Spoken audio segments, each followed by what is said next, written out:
Olá, meus irmãos e amigos do YouTube, sejam muito bem-vindos. Aqui é o canal do evangelista Alberto Santos, o canal interdenominacional da Palavra de Deus, da fé e do testemunho. Nosso objetivo é de que algum vídeo postado neste canal sirva de edificação para você, para sua casa e para sua querida família. Que Deus te abençoe.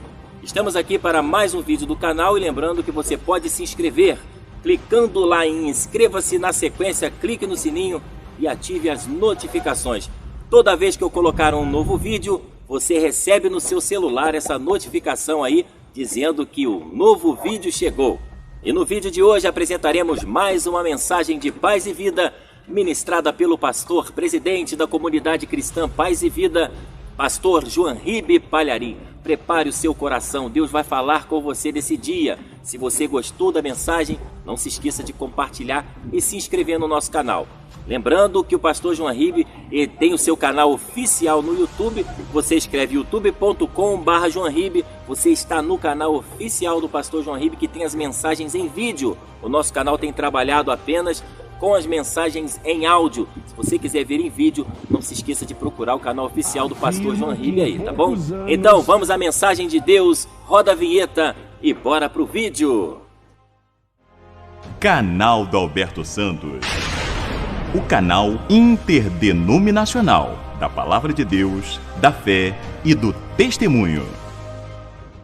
Atenção, este é um trabalho evangelístico sem fins lucrativos. A utilização e doação gratuitas de seu conteúdo são totalmente liberadas. Porém, toda e qualquer comercialização está expressamente proibida. Saiba mais sobre este ministério acessando pregadoresdotelhado.org.br. Assim será a palavra que sair da minha boca, diz o Senhor. Ela não voltará para mim vazia. Antes, fará o que me apraz e prosperará naquilo para que a enviei.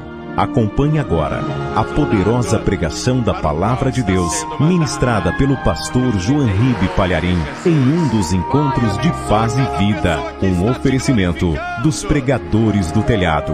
Feliz a nação cujo Deus é o Senhor. Pega o Evangelho, pegue a carta de Judas, versículo 9. A carta de Judas é tão pequena que não tem nem capítulo, só tem versículo. Foi uma cartinha, mas é uma carta importante. Agora você que não conhece bem a palavra, não confunda. Essa carta de Judas, esse Judas aqui não é o traidor, viu? Esse Judas aqui, ele é o irmão de Tiago. E olha que impressionante, esse daqui é meio irmão de Jesus. Só para você ver que essa carta não é do Judas traidor, e sim do Judas meio irmão de Jesus. Você vê o versículo 1. Olha lá, Judas, servo de Jesus Cristo e irmão de Tiago. Esse Judas e Tiago eram meio irmãos de Jesus. Eram filhos de José e Maria. Eles eram irmãos de Jesus só por parte de mãe, porque Jesus não era filho de José.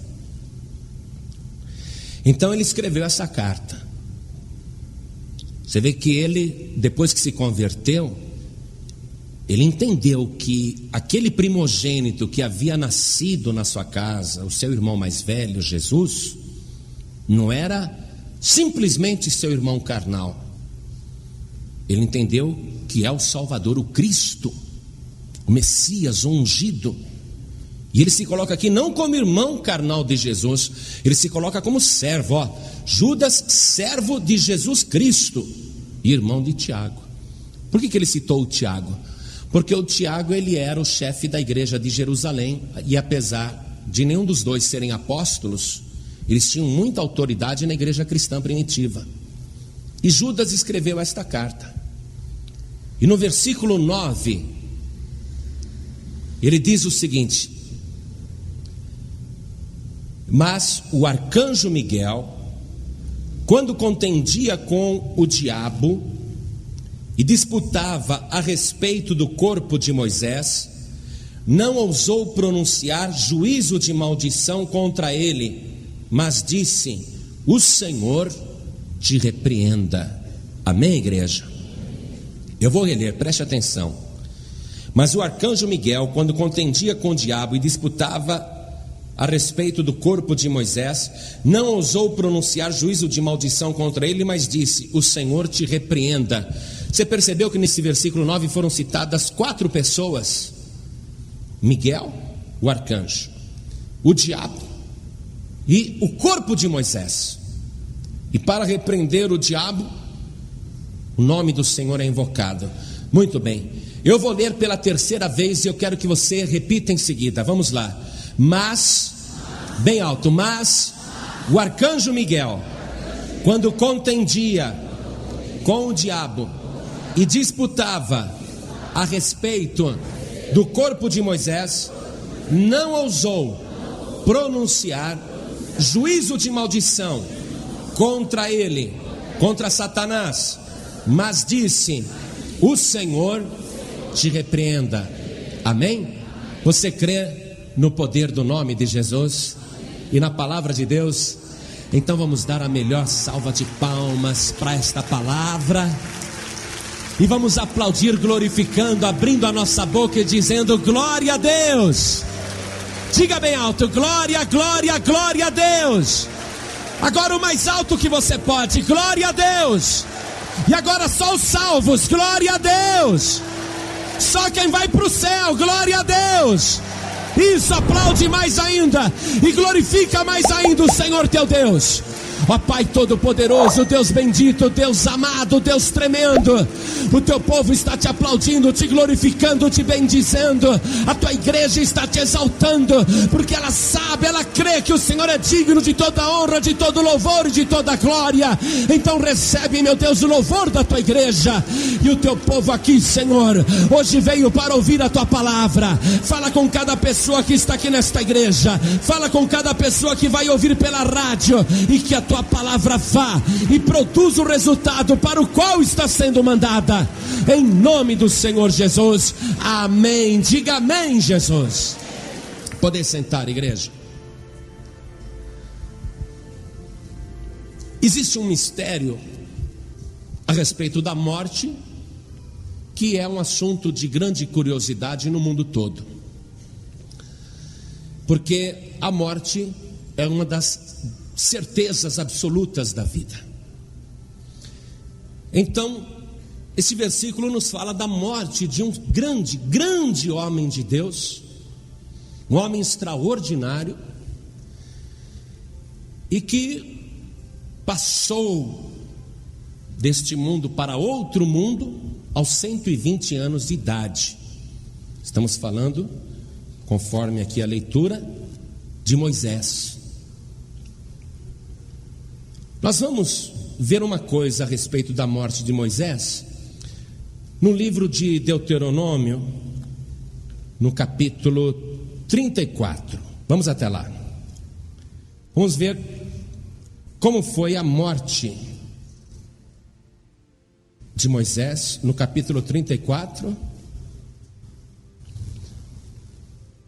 que relata que Moisés então subiu no Monte Nebo,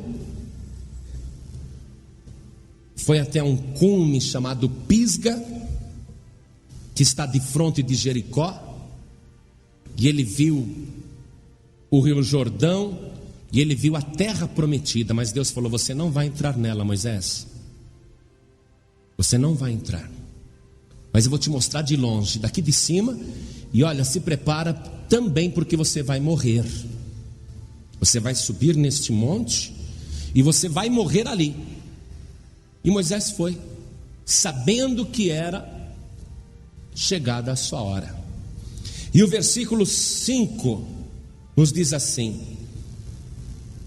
morreu ali Moisés, servo do Senhor, na terra de Moabe, conforme o dito do Senhor. Este o sepultou num vale na terra de Moabe, defronte de Bet-peor, e ninguém tem sabido até hoje a sua sepultura. Olha que coisa estranha. Uma morte anunciada, não por motivo de doença ou de fraqueza, porque Moisés ele desfrutava de muita saúde e era um homem especial. O versículo 7 diz aqui que era Moisés da idade de 120 anos quando morreu. Os seus olhos nunca se escureceram, nem perdeu ele o seu vigor. Não foi por motivo de doença que ele morreu. Deus quis levá-lo naquela ocasião. Então Moisés subiu ali no alto do Monte Nebo e olhou a terra prometida, sabendo que ele não poderia entrar. Despediu o povo: me deixem aqui sozinho, porque chegou a minha hora. E aí não se entra em detalhes. Não se entra em detalhes como ele morreu. Como é que foi essa passagem de Moisés? E esse capítulo 34 de Deuteronômio provavelmente foi escrito por Josué, porque todo o livro de Deuteronômio foi escrito por Moisés, mas o capítulo 34 não pode ter sido escrito por ele, porque ele não iria escrever sobre a sua própria morte. Então, quando Josué pegou uns homens e escalou novamente o Monte Nebo para ver se achava o corpo de Moisés, não acharam. Por que não acharam? Aqui está dizendo que foi o próprio Senhor que o sepultou. Mas quem escreveu isso foi Josué, como uma informação histórica, porque mesmo Josué não soube, ninguém soube do que realmente aconteceu ali. O corpo não foi achado,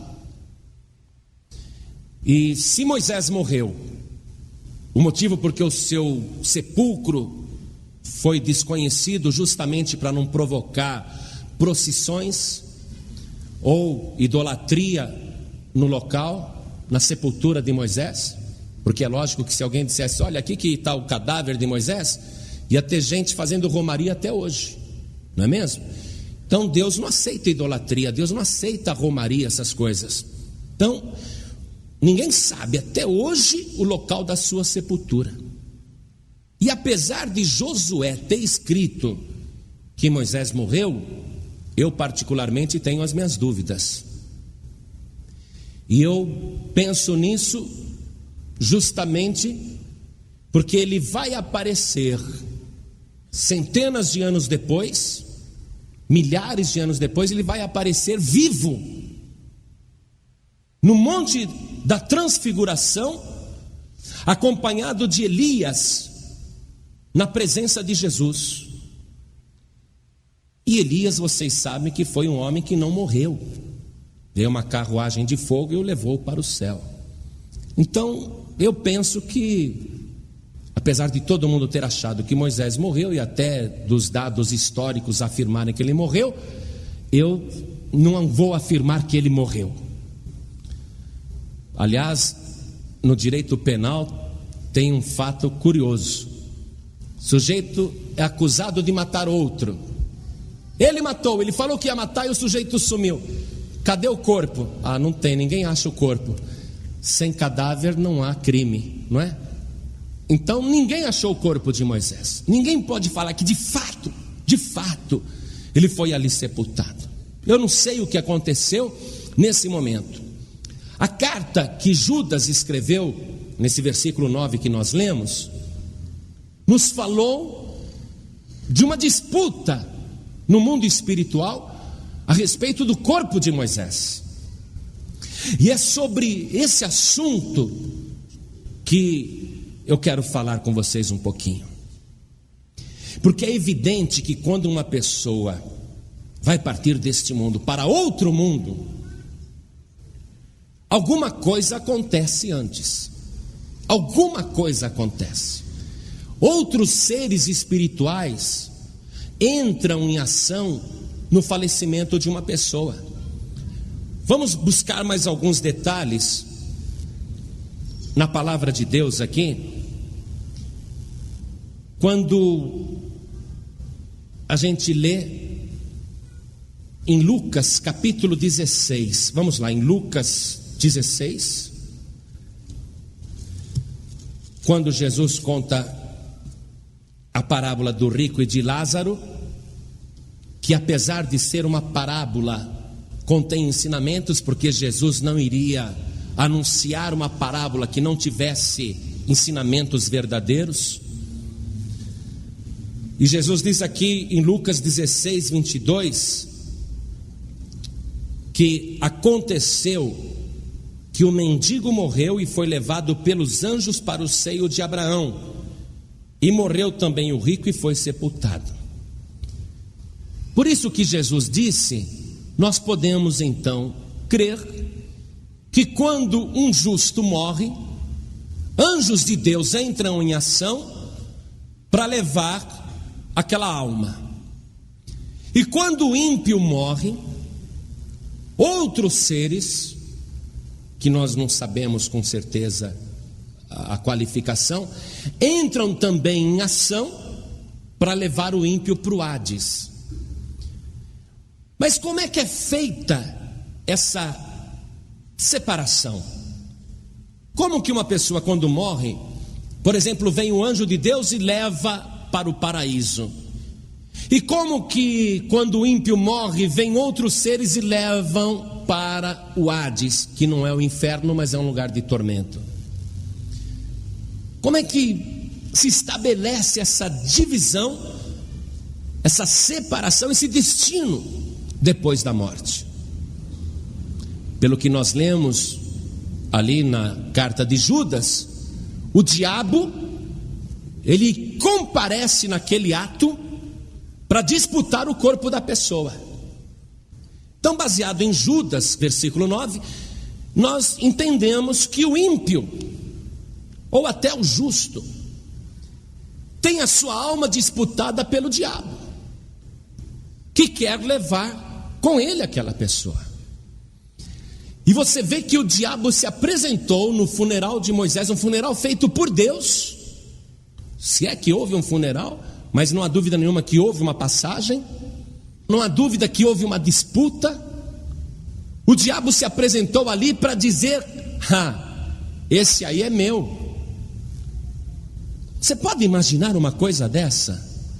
Um homem da estatura de Moisés, com tremenda fé, poder e autoridade, um homem depois de João Batista. Jesus disse que João Batista foi o maior de todos os profetas nascidos de mulher, mas Moisés, um homem daquela envergadura, quando chegou a hora da sua passagem, Satanás, o diabo, se apresentou ali, rogando direitos para ficar com a sua alma. Isso causa uma preocupação,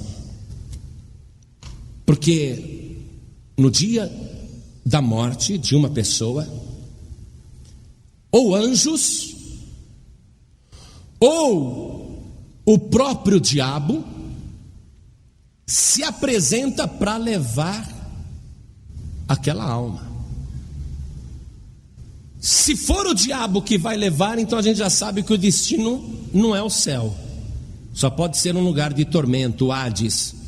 Se for o anjo que vem buscar, ótimo, é sinal que vai para o paraíso.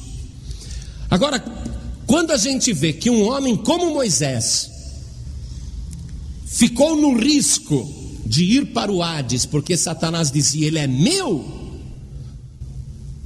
então a coisa realmente preocupa, porque Moisés não foi um bandido, nem um mau elemento, nem um criminoso, nem um homem ímpio. Diz a palavra que Moisés era o mais manso e humilde dos homens, um homem extraordinário, um homem de fé, um homem que falava com Deus face a face. Deus havia dito para Miriam e para Arão: olha, se eu falar com algum profeta, eu falarei em sonho e visões, mas não é assim com meu servo Moisés, com ele eu falo face a face. E como é que o diabo se apresenta ali naquela hora para falar: ele é meu? Porque o diabo, com certeza, se sentia no direito de reclamar aquela posse. Baseado no quê? Então a gente, lendo a palavra de Deus, a gente vai descobrir coisas a respeito de Moisés, que apesar de ter sido um homem extraordinário, não era perfeito, apesar de ter sido um dos homens mais santos que já viveu, ele não foi totalmente santo. E havia uma coisa no seu passado que com certeza dava força para o diabo reclamar a sua alma, para o diabo aparecer ali naquela disputa e falar: opa, paraíso não, ele vai ficar é comigo. O diabo foi disputar o corpo de Moisés. Não, é meu. Baseado no quê? Então vamos ver na palavra de Deus, no livro de Êxodo, no capítulo 2, versículo 11. Moisés estava na terra, tinha 40 anos de idade, foi criado pela filha do faraó, mas sabia já que ele era um hebreu, um filho adotivo. E quando ele saiu para ver o seu povo, o povo hebreu, ele viu como o seu povo sofria, como os egípcios maltratavam os hebreus. E o versículo 11 diz assim: e aconteceu naqueles dias que, sendo Moisés já grande, saiu a seus irmãos e atentou nas suas cargas, e viu que um varão egípcio feria a um varão hebreu de seus irmãos, e olhou a uma e a outra banda, e vendo que ninguém ali havia, Moisés, ele olhou para a direita, olhou para a esquerda, pegou o egípcio aqui, olhou dos lados, e vendo que ninguém ali havia, feriu ao egípcio e o escondeu na areia. Matou o egípcio. Falou: ninguém viu. Mas o diabo viu. O diabo miserável, ele viu. Moisés escondeu o cadáver ali na areia. Beleza, ninguém viu. Mas o diabo falou: aí, Moisés, eu vi. Você sabe que a Bíblia diz que nós estamos rodeados por uma nuvem de testemunhas invisíveis. E o diabo, que é um grande mentiroso, ele tem prazer de ficar controlando a tua vida às escondidas. Pode ser até que ninguém fique sabendo de nada do que você está fazendo em secreto, e pode ser que você passe a vida inteira sem ninguém saber. Mas o diabo viu. E sabe o que quer dizer a palavra diabo? Quer dizer acusador. Então, nesse momento, quando a pessoa vai fazer a passagem deste mundo para outro, aí se apresenta o acusador. E eu tenho certeza que naquela hora, disputando o corpo de Moisés, estava o diabo, o acusador, dizendo: opa, paraíso não. Desde quando o assassino entra no paraíso? Puxa, a coisa ficou feia agora para o lado de Moisés, hein? Desde quando um homem que mata outro, está escrito lá na lei: não matarás. O próprio Moisés escreveu e ensinou o povo, mas ele matou um egípcio e colocou o corpo na areia, escondeu na areia. O diabo tinha até um cadáver para mostrar. O diabo estava acusando com provas. E a coisa ficou feia para o lado de Moisés realmente. Existe verdade nas acusações do diabo? No dia da passagem existe sim. Porque antes que seja decidido se você vai para o paraíso ou que você vai para o céu, o diabo vai se apresentar com provas para dizer: essa pessoa não. O diabo vai apresentar um relatório de tudo que você fez, e ele vai provar cada acusação. O diabo é um acusador. Naquela hora é como se estabelecesse uma espécie de mini tribunal, entendeu? Para resolver: vai para o paraíso ou vai para o Hades? Aí o diabo chega e fala: é para o Hades.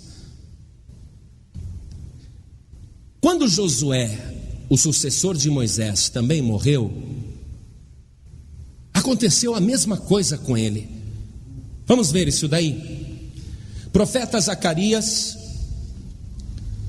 capítulo 3, versículo 1. Zacarias escreveu. Já acharam aí, gente? Eu quero que vocês achem para aprender. Profeta Zacarias, capítulo 3, versículo 1. E me mostrou o sumo sacerdote Josué, o qual estava diante do anjo do Senhor, e Satanás estava à sua mão direita para se lhe opor. Mas o Senhor disse a Satanás: o Senhor te repreende, ó Satanás. Sim, o Senhor que escolheu Jerusalém te repreende. Não é este um tição tirado do fogo? Ora, Josué, vestido de vestes sujas, estava diante do anjo. Preste atenção numa coisa. Reparou que o versículo 1 qualificou Josué como sumo sacerdote?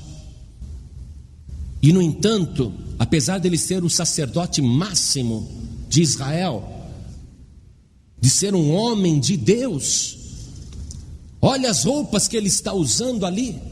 As suas vestes estão sujas. Quer dizer, Josué também está fazendo a passagem, e ele está lá, sabe, naquele momento decisivo, que vai fazer a diferença entre descanso e tormento, e ele não tem nada de bom para apresentar, não obstante ter sido um homem de Deus, um grande homem de Deus, que orou, o sol e a lua se detiveram. Um homem que atravessou o rio Jordão a seco. Um homem que fez os muros de Jericó caírem. Um homem de Deus que fez muitos milagres, que venceu grandes guerras, que deu ao povo a posse da terra prometida, que fez grandes coisas quando estava na terra. Olha a situação de miséria que ele se encontra naquela hora. As vestes sujas, rasgadas, maltrapilhas, dá até para a gente olhar e ver.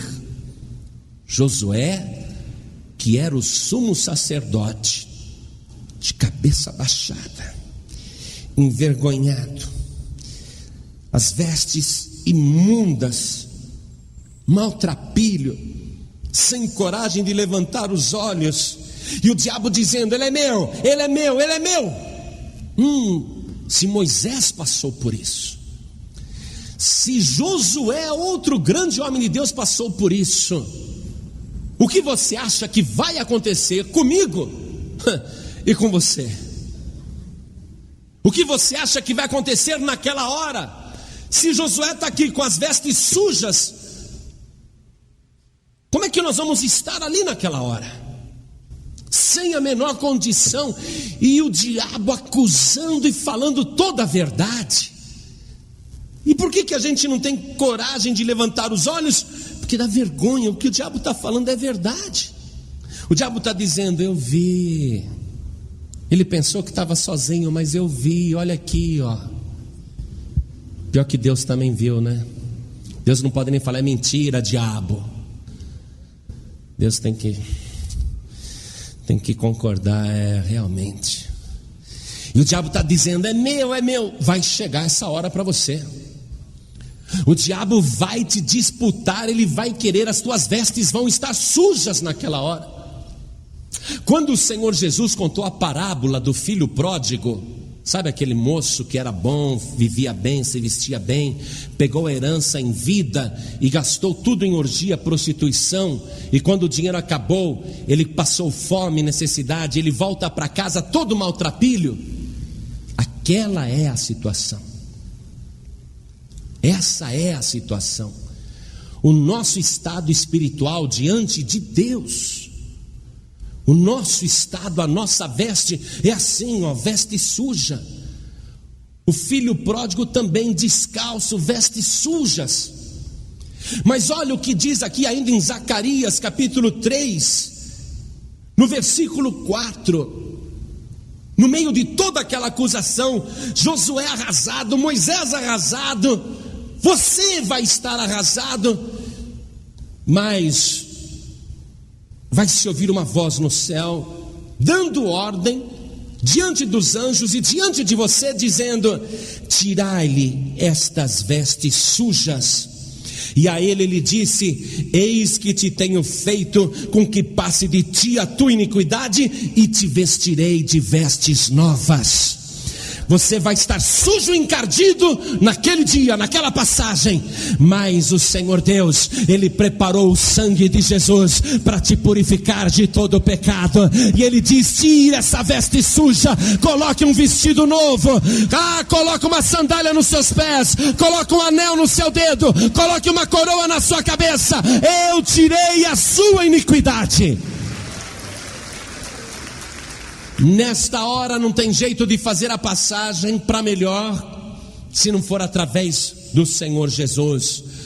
Vamos analisar uma coisa, que a morte, e a pessoa pensa que só vai morrer quando morrer.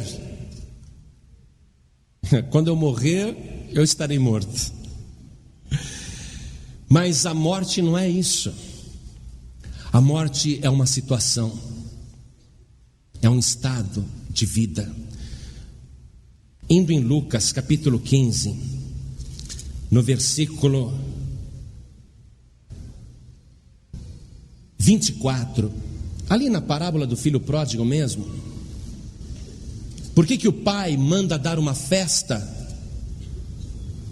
na volta do filho pródigo? Por que ele deu a festa? Ele diz assim: porque este meu filho estava morto e reviveu.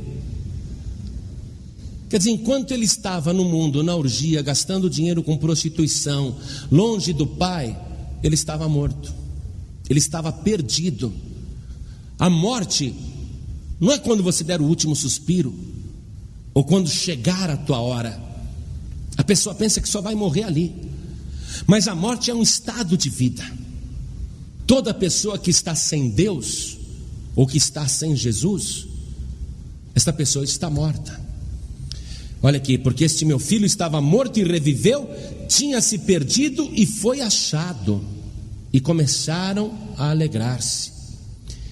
E quando o filho mais velho reclama com o pai: puxa, eu sempre andei bem na tua presença, fiz tudo que o Senhor me mandava, e nem um cabrito me deste para fazer uma festa com os meus amigos, e vem esse filho pródigo que gastou dinheiro com prostitutas, só porque ele voltou, o Senhor pega, mata o bezerro cevado, dá uma festa, coloca um vestido novo nele, coloca um anel no seu dedo, coloca uma sandália no seu pé, só porque ele voltou. E o pai confirma isso. Ele diz assim, no versículo 32, estou lendo Lucas 15, verso 32: mas era justo alegrarmos-nos e regozijarmos-nos, porque este teu irmão estava morto e reviveu, tinha se perdido e foi achado. A maneira como a pessoa leva esta vida é a maneira que ela vai continuar levando depois da passagem. Se a pessoa neste mundo está perdida, e parte deste mundo perdida, vai continuar perdida no outro mundo. Se a pessoa neste mundo está morta, sem Deus, viveu sem Deus, quando partir deste mundo, vai continuar sem Deus.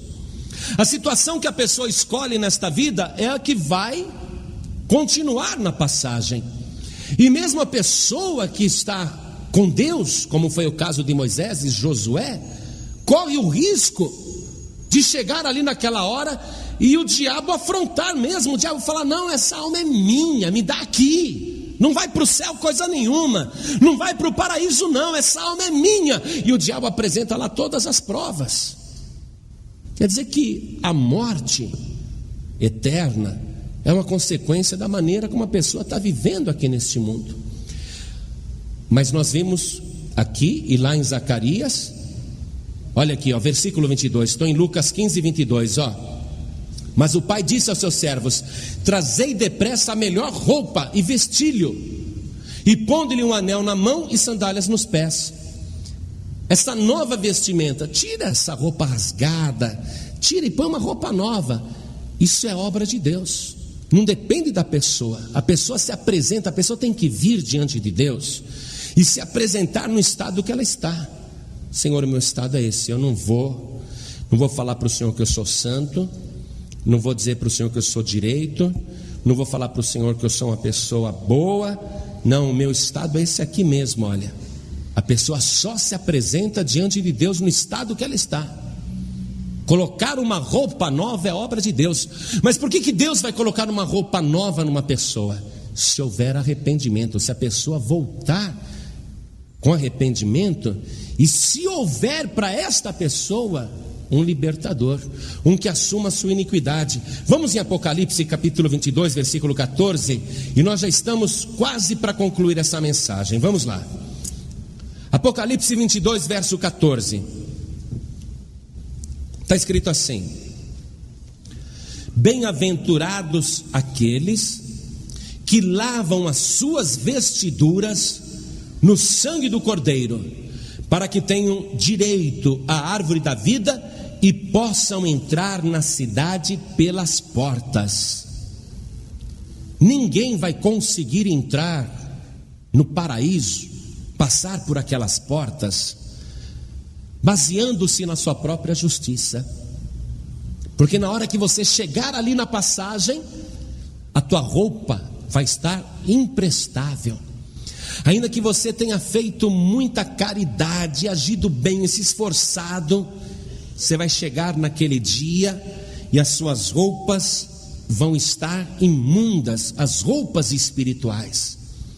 Romanos 6,23 diz o seguinte: o salário do pecado é a morte. Quer dizer que a pessoa cometeu o pecado, ela está no estado da morte. A sua roupa envelheceu, estragou, apodreceu. Qualquer pecado que a pessoa comete, pode ser um pequeno pecado ou pode ser um grande pecado, aquilo manchou a sua vestidura, e por aquela porta não se passa se tiver qualquer mancha. Às vezes é uma manchinha de nada, sabe, uma manchinha de nada, uma coisinha à toa, quase tudo está branco, mas tem uma manchinha de nada. Para entrar naquela porta, a mancha faz automaticamente o portal de pérola se fechar. A pessoa não consegue passar, porque ali não entra pecado. Preste atenção, não entra pecado. A maneira como você viver agora vai determinar para que lugar que você vai, que passagem que você vai fazer. Por isso que hoje a palavra de Deus está fazendo um convite glorioso para a tua vida e mostrando que você pode ser mais do que feliz. Ainda que você esteja com a tua roupa suja e encardida, ainda que os teus pecados tenham contaminado toda a tua alma e você esteja até cheirando mal, a palavra de Deus está dizendo: bem-aventurado aquele e aquela que lava as suas vestiduras e as branqueia no sangue do Cordeiro, no sangue de Jesus. Só o sangue de Jesus pode lavar as tuas vestes, te tirar todo o pecado. Moisés não seria salvo baseado na sua justiça própria, porque ele não conseguiu cumprir a lei. Olha, a mesma lei que Moisés escreveu e ensinou para o povo, ele mesmo foi achado em falta. Josué, que também sucedeu Moisés, estava lá com as vestes sujas na hora da passagem. Pela lei ele estava condenado. Nenhuma pessoa vai ser salva se não for através do Cordeiro. Mas para decidir isso tem que fazer uma passagem, uma mudança de situação. A pessoa no pecado está morta. A pessoa só pode viver se estiver sem pecado. Agora, como é impossível que o ser humano não peque, e Moisés pecou, mesmo sendo um grande homem de Deus, falando com Deus face a face, ele tinha pecado. Quer dizer que Moisés também dependia de um Salvador, de alguém que gratuitamente lhe desse, lhe garantisse a salvação. E é evidente que Moisés foi salvo, porque ele vai aparecer no Monte da Transfiguração, acompanhado de Elias e conversando com Jesus a respeito da sua morte iminente. Então Moisés foi salvo, mas não pela sua justiça própria. Para terminar, eu quero ler com você o Evangelho de João, no capítulo 5, o versículo 24 e o 25. Olha o que Jesus disse. E eu achava importante você localizar essa passagem bíblica de João 5:24, circular e crer nela.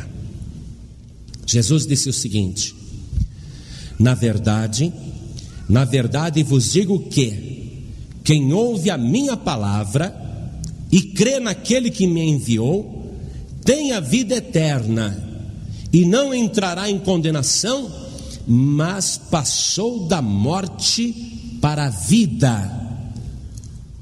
Nós falamos que a morte é um estado, uma situação em que a pessoa se encontra.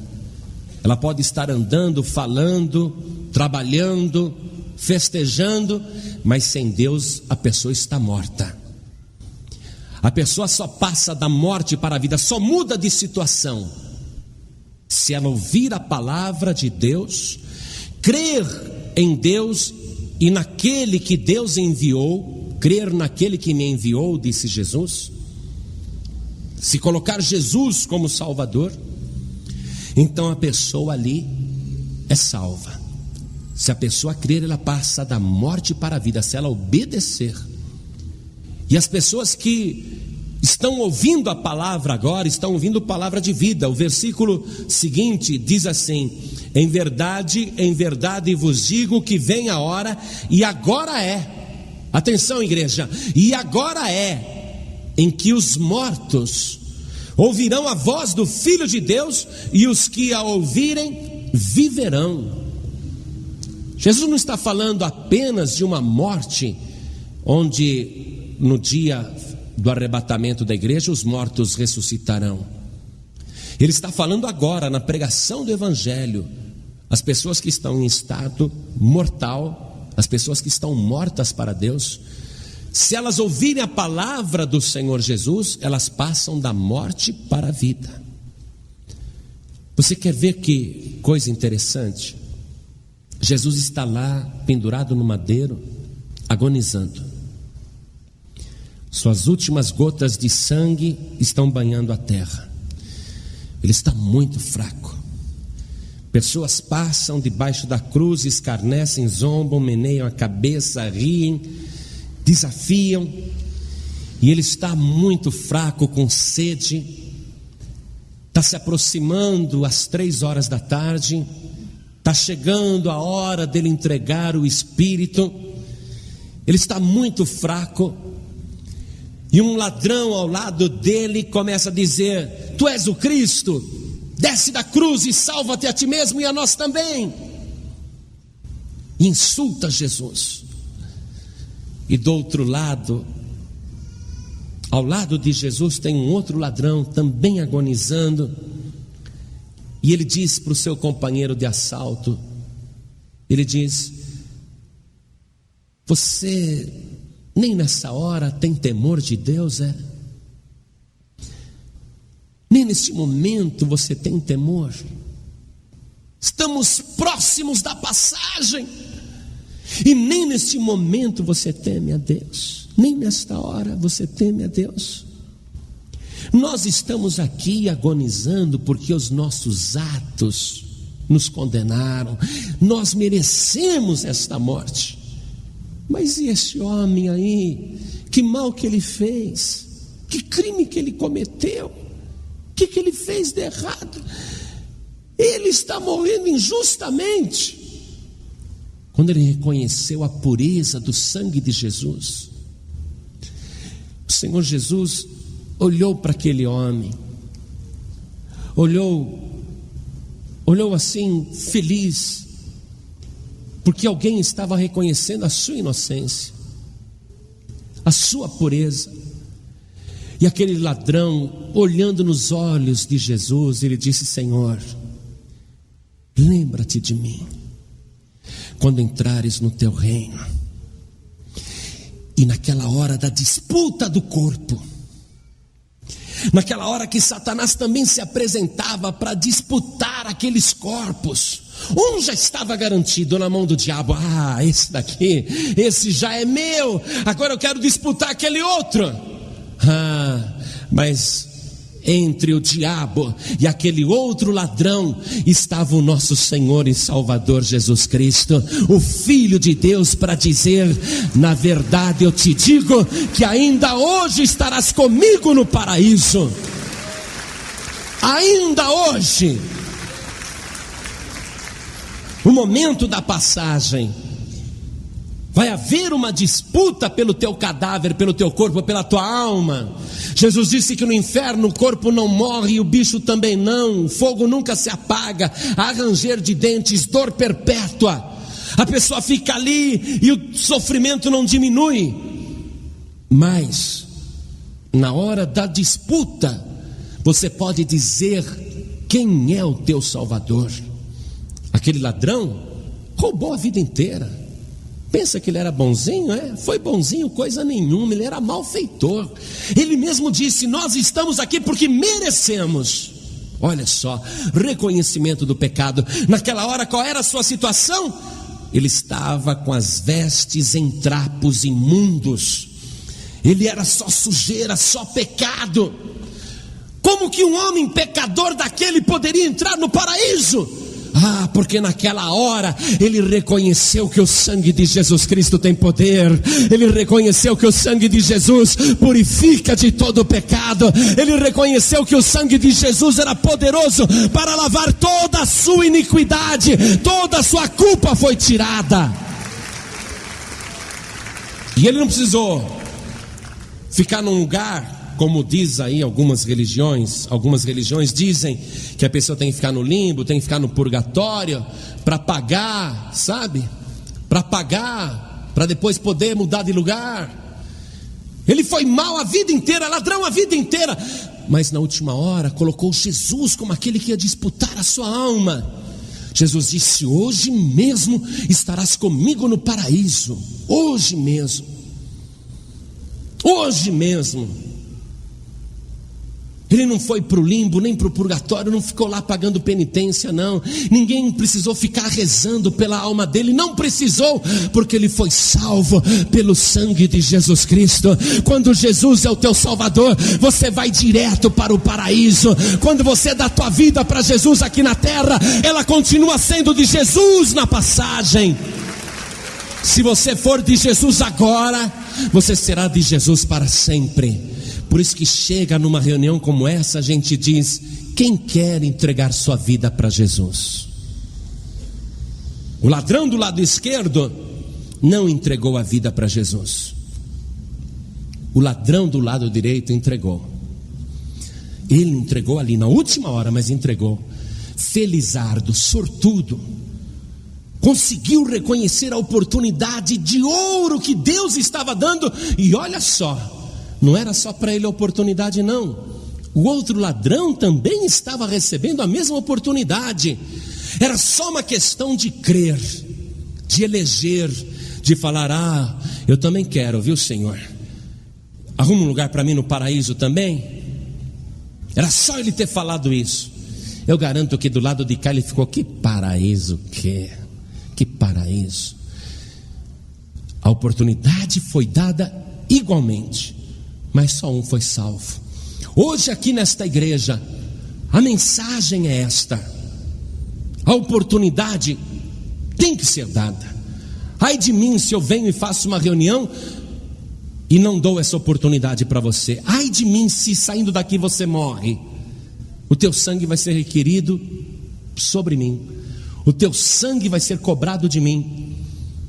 Eu não posso deixar de fazer para você esse convite. Se você quer entregar a tua vida para Jesus, declarando já que Ele é o teu Salvador.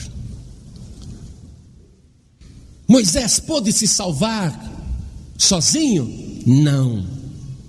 E olha que Moisés, não sei quantas vezes melhor do que nós ele foi.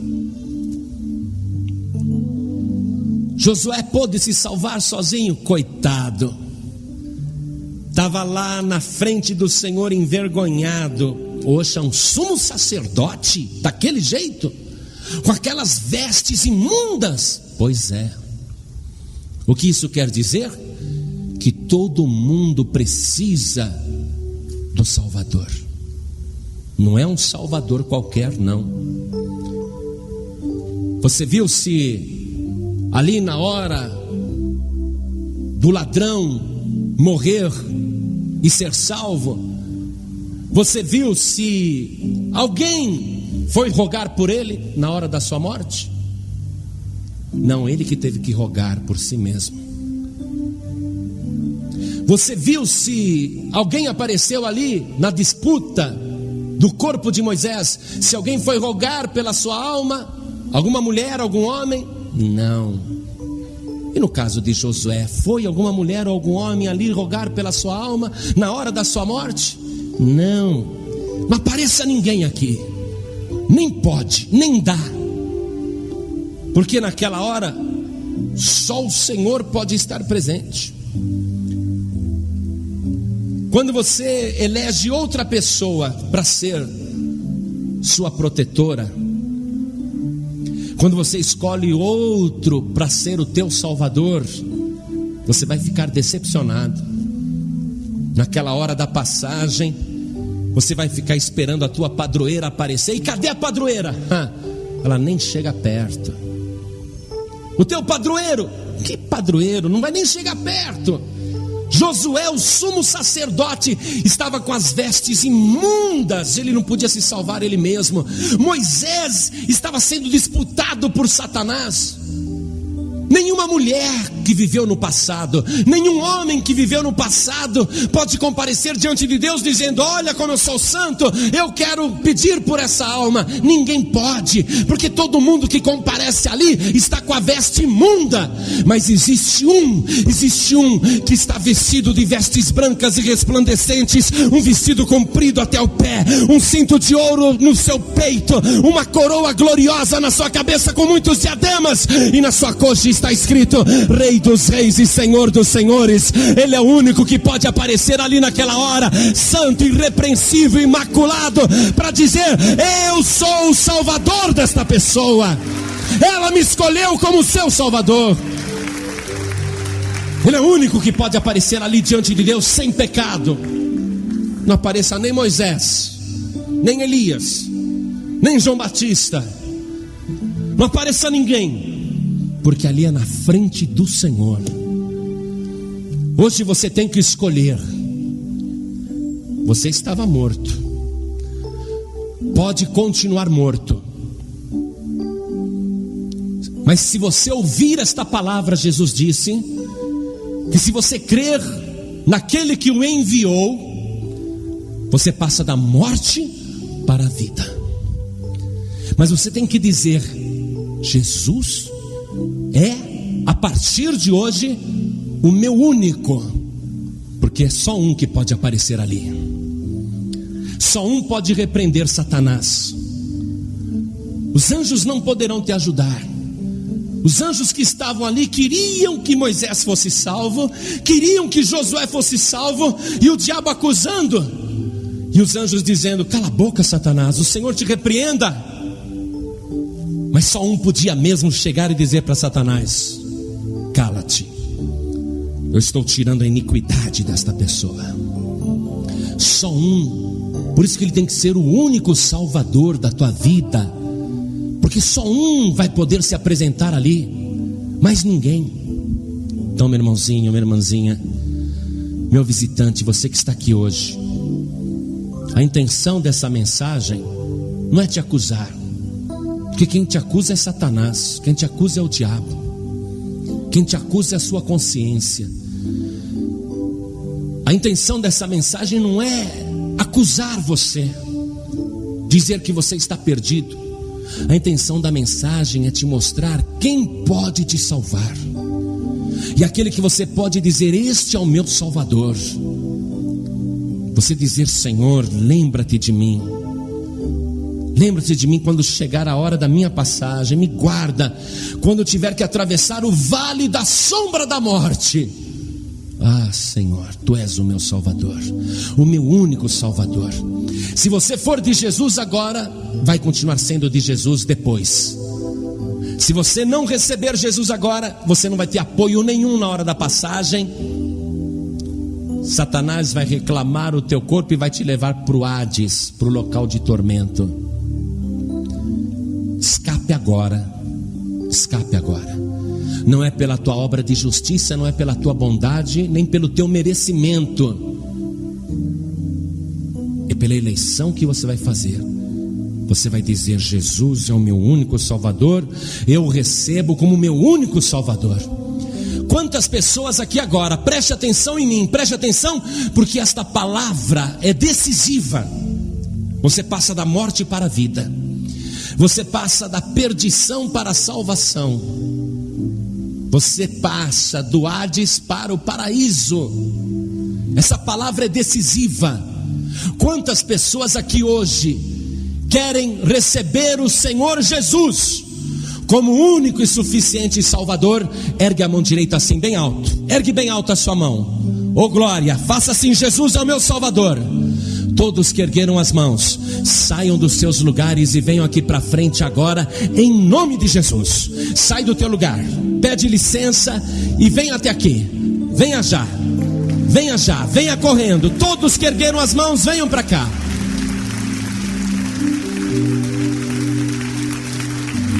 Ajude a pessoa a chegar. Se a pessoa está ao teu lado, ergueu a mão, ajude a vir aqui na frente. Vem para cá. É melhor hoje você se apresentar diante de Deus, para que na hora da passagem você não esteja envergonhado, do que você deixar para lá e quando aquela hora chegar não haver mais esperança para a tua vida. Venha para cá. Moisés, homem de Deus, nós não chegamos nem no dedinho dele. Josué, homem de Deus, um dos mais extraordinários que já existiu, escolhido para ser o sucessor de Moisés. Mas como que eles estavam? Diante de Deus, como eles estavam? Sujos,